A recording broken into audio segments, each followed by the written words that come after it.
البنات كي دايرين؟ لاباس عليكم؟ بخير الصبح وتربحوا ان شاء الله. قالوا كيفاش درتي لها؟ كنتي في البلاد صدقتي في كازا.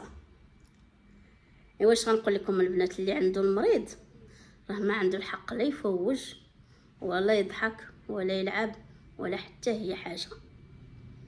اللي عنده المريض الله يحسن عوانه، راه المريض مريض، ولكن اللي كيكون مقابل المريض راه هو اللي مريض. المهم قبل ما ندخل معكم في هذا الفيديو نحب نرحب بالقدامى والجدادات وكاع اللي في القناه ونقول لكم مرحبا وسهلا والدار داركم ونقولوا بيزو ليكم. المهم البنات كما كتعرفوا مصطفى مريض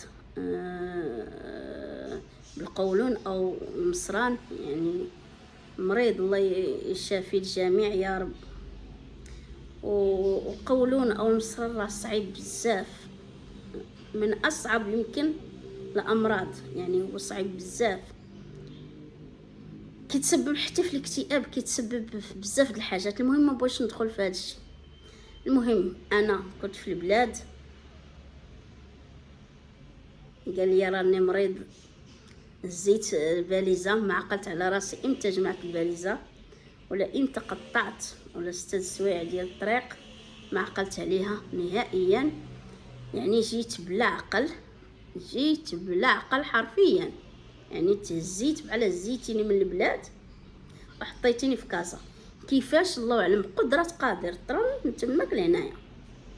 المهم والحراره تاني في البلاد يا ربي، هي زوين الجو زوين وهذا، ولكن في واحد الحراره راه لا تطاق، صعيبه بزاف بزاف الحراره. المهم عيط ليه، انا كنت تقريبا 8 ايام وانا في البلاد، خليته شويه يعني شويه، يعني صحته زوينه ما بيه والو الحمد لله، لان كنت محيده عليه الحمضيات، محيده عليه الحار، محيده عليه كل شيء داكشي، فكان الحمد لله يعني ولو انه مريض، ولكن كان الحمد لله صحته زوينه. ولكن ملي انا مشيت للبلاد لقى الصيبه لقى يعني هو اصلا صحته يعني ماشي شي صحه، فما كاينش يطيب الراس مره ولكن يخرج الزنقه بحال هكا، يلقى شي حاجه ياكلها وهذا، وهو ممنوع عليه الحامض، ممنوع عليه الحار، ممنوع عليه بزاف ديال الحاجات ممنوعه عليه. فكان كياكل مره كياكل في الزنقه بحال هكا، ف رجع ليه داك الشيء، داك لي زافت خصوصا اللسان، يعني ولا لسانه بحال شديتي ضربتيه بالززوار، اي حاجه حطها فوق لسانه كتحرقو، اللي حطها فوق لسانه كتحرقو. فالمهم رجع مرض كيما كان داكشي، وانا كنت كنعيط ليه، كان مضرق عليا، ما بغاش يعزم، ما بغاش يخسر لي ديك العطله وداكشي، راكم عارفين هذا. خصوصا انا مشيت ديت الدراري يوسف وداكشي، وكان يعني باش يفوجوا هذا، وحتى انا باش نفوجوا هذا، فهو كان مخبي عليا باش مسكين ما يعني باش ما هذا. المهم شي 8 ايام بحال هكا جلست، شي 8 ايام في البلاد، هضرت معاه، انا حسيت راني الانسان كيحس سبحان الله العظيم، كيحس بلي داك الانسان ماشي هو هذاك، حسيت بالنبره ديال الصوت ديالو ماشي هي هذيك، وانا نعيط ليه ابي الفيديو، قلت ليه دير معايا فيديو باش نشوف هذا. المهم اللي دار معايا فيديو لقيتو بحال رجع اللور، بحال تنكس صحته، رجعت اللور، رجعوا لي داك لي زافت تاني كيما كانوا. مرض البنات، مرض بزاف. فهزيت حوايجي، ما عقلت على راسي امتى جيت لكازا. وبغيت نقول غير واحد الكلمه للناس اللي كيقولوك انت خليتيه مريض وجيتي للبلاد حشومه، ماشي هذه ماشي تصرفات يعني بنات الناس، وكيفاش تخليه وكيفاش خليتيه ومشيتي للبلاد وكيفاش لا. راه الناس اللي كيكونوا هازين المريض، راه المريض مريض عارف راسو مريض وداك الشيء وكاس هذا، ولكن ديك اللي كتكون قبل المريض راه هي اللي مريضه. انا بديت كندخل، ما نكتبش عليكم، بديت كندخل في حاله اكتئاب، راه غير قوه عندي الحمد لله، شويه قوه الشخصيه وداك الشيء، اما بديت كندخل في حاله اكتئاب، حاله قلق، بزاف ديال الحاجات، لانه هو بنفسه ولا معصب، يعني غير لما بغيتيش ديري ليه شي حاجه ولا هذا دغيا كيتقلق، ولا قلتي له صافي حتى انت زدتي فيه ولا هذا دغيا كيتقلق، اي حاجه قلتيها ليه كيتقلق. فانا اللي مريضه ماشي هو، راه هو الحمد لله راه يعني كي مرض وكيصح ولكن ملي كتشوف وحداك بحال هكاك وهذا ورافض انه يمشي للطبيب، ما بغاش يمشي للطبيب نهائيا، فانا اللي هزه المرض. كتحاولي معاه وكتهضري معاه وهذا وكيقول لك لا خفتي ديري التحاليل ولقاو شي حاجه ولا هادي ولا ديك، عندي الوساوس بزاف من نجي للطبيب هذا ما بغاش. فكتقولي يعني كيأثر عليك داكشي نفسيا انت. انا اللي دابا مريضه نفسيا، راه الله يحسن العوان كما قلت لكم، اللي هز المريض الله يحسن ليه العوان. المهم مشيت انايا باش نفوج وخرجوا الدراري وخرجوا من داك هذا الجو من هذا، فاذا به كنرجع كنجري بلا عقل. الحمد لله دابا راه صحته غادا كتحسن، حتى انا رجعت لي للصبه، رجعت لي للحسوه، رجعت لي لهذا، بدات صحته تتحسن. ولو انه داك لي زافت محنو بزاف، هو اللي هلكو بزاف داك لي زافت. علاش؟ لانه هذاك لي زافت ما كيخليوش ياكل اي حاجه حطها على لسانو كتحرقو. اي حاجه خصك دابا الحسوه اللي درتيها مثلا ولا الصبه ولا هذا درتيها، خصك حتى تبرد، الا ما بردات ما يشربهاش، صح حتى تبرد مزيان.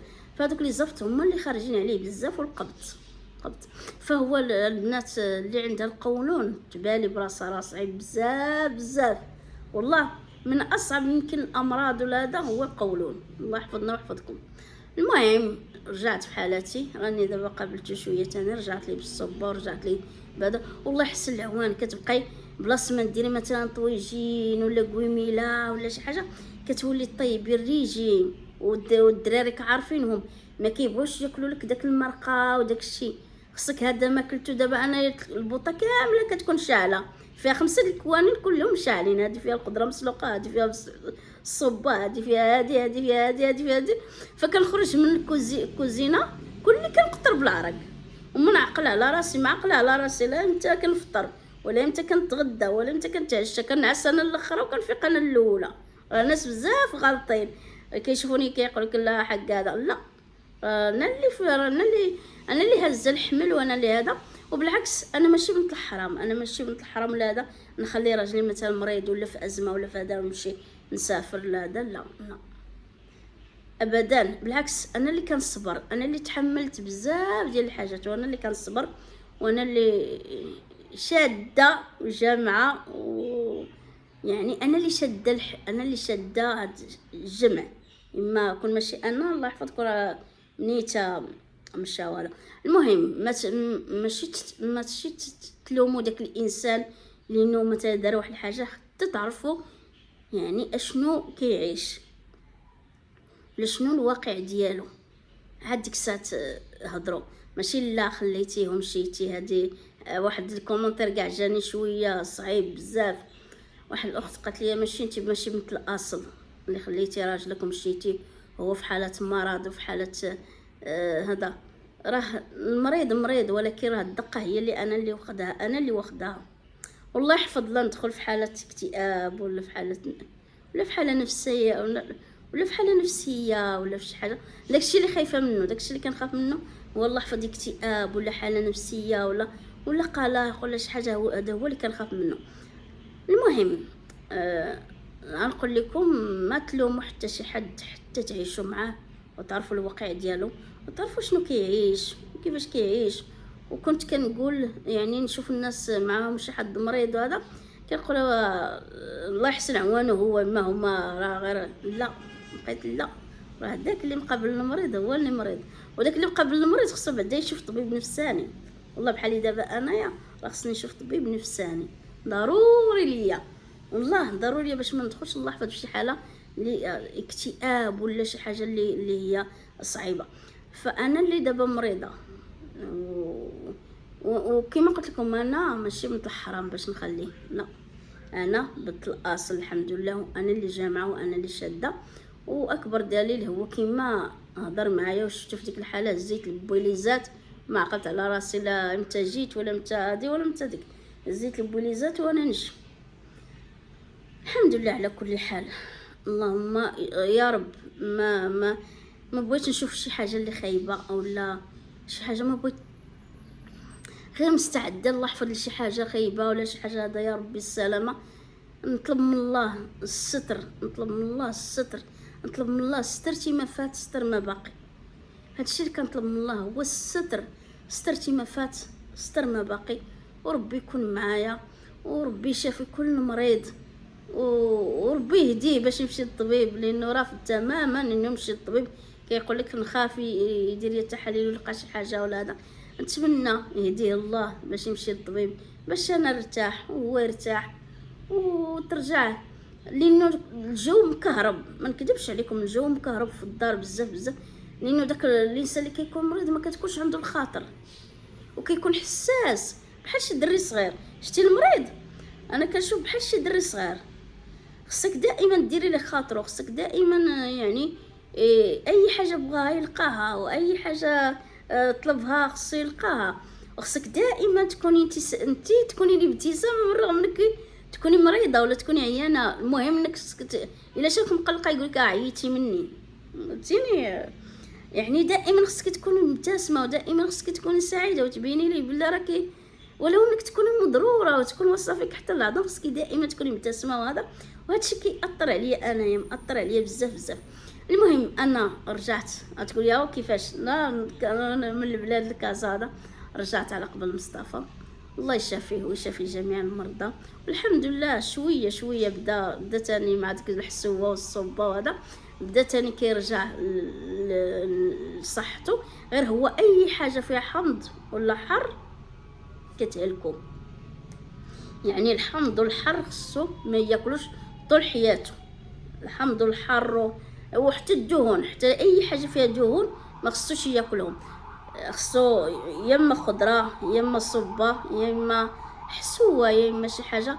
هادو هما اللي خصو. يعني الا درتي ليه شي حاجه حاره ولا حامضه كيرجع كما هو. فالحمد لله الحمد لله راه شويه تحسن، اللهم لك الحمد. وانا رجعت للدار ان شاء الله. اللي بغيت نقول لكم هو ماشي تتهموا شي حد بشي حاجه قبل ما تعرفوا، قبل ما تعيشوا معاه. يعني ماشي تقول لا بنت قليت الاصل ولا هذا خلات راجلها مشات وخلات الدار خلاتو مريض خلاتو مليوح. انتي وحده ثاني قالت لي ايوا هذا هو العشم منك، هذا هو هذا الشيء علاش الناس كيتزوجوا، فينا هي الرحمه والموده. لا انا بنت الاصل وكنعرف الموده والرحمه، وكنعرف العشره وكنقدر العشره وكنقدر كل شيء. ولكن حتى انا من حقي شويه نعيش، من حقي باش نوقف معاه. خصني انا نكون مرتاحه. انا دابا اللي خصني نكون مرتاحه، خصني انا دابا اللي والله نفسيتي بدات تكون مرتاحه باش نقابل. لاقاش الا ما كنتش انا نفسيتي مرتاحه وما كنتش انا مرتاحه باش نقابله، ما عندي باش نقابله، كذب عليكم. فلهذا خرجت شويه وانا رجعت تاني والحمد لله، اللهم لك الحمد. وربي يشافي جميع المرضى. ونصيحه لاي وحده عندها قولون تنوض تجري على راسها، راه من اصعب ما يكون، من اصعب ما يكون. خصوصا اللي عندها القولون وعندها مثلا ما مرتاحاش ولا عندها ضغط في الدار ولا عندها صداع في الدار كتهلك. فخص داك اللي عنده القولون بعدا يلقى شويه ديال الراحه النفسيه. بحال دابا انا مصطفى ما كنغوتش عليه يجلس قدامه، ما كندير بزاف د الحاجات اللي تقلقوا. يعني هو الا تقلق تاني، الا تقلق القبض كيدير لي حاله. يعني خصو دائما يكون الجو زوين ويكون الدار زوينه وتكون هذا. والله يقدرنا، الله يقدرني يا رب. والله يشافي جميع المرضى وادعيو معاه بالشفاء. والله يشافيكم حتى نتوما ويشافي جميع المرضى. واللي هزه المريض راه هي اللي مريض، ما تلوموا البنات، والله ما تلوموا. المهم بهكا نكون ساليت معكم هذا الفيديو ونقول لكم راني رجعت بالسلامه، اللهم لك الحمد. سالمه غالمه الحمد لله، لا انا ولا الدراري، اللهم لك الحمد. وغنبداو ان شاء الله تاني في الروتينات ديالنا وفي الوصفات، وتستمر الحياه، تستمر الحياه الحمد لله. انا دائما كنقول الحمد لله تحت اي موقف تحط فيه، كنقول الحمد لله. لقاش اي حاجه حتى ولو كانت خايبه راه فيها جانب ايجابي، حتى الا كانت خايبه راه فيها جانب ايجابي. اللهم لك الحمد على كل شيء. ونقول لكم الى فيديو اخر ان شاء الله. ان شاء الله نتلاقاو في وصفات ديالنا وفي داكشي ديالنا ان شاء الله، في الروتينات وفي هذه ان شاء الله. الى فيديو اخر ان شاء الله. وما تنساوش البنات امانه امانه امانه تدعوا معاه بالشفاء، لانه انسان ظريف، انسان واخا هكاك انسان ظريف، وانسان فعلا البنات كيبغي الخير للناس، وكيبغي ما فيش كيتقلق، وتقليقته صعيبه، ولكن في الاخر كيرجع انسان، اش نقول لكم، انسان يستاهل الخير، يستاهل الخير. يلا البنات الى فيديو اخر ان شاء الله، نتلاقاو في الوصفات ديالنا. ما تنسوش الاشتراك وتفعيل الجرس. باي باي.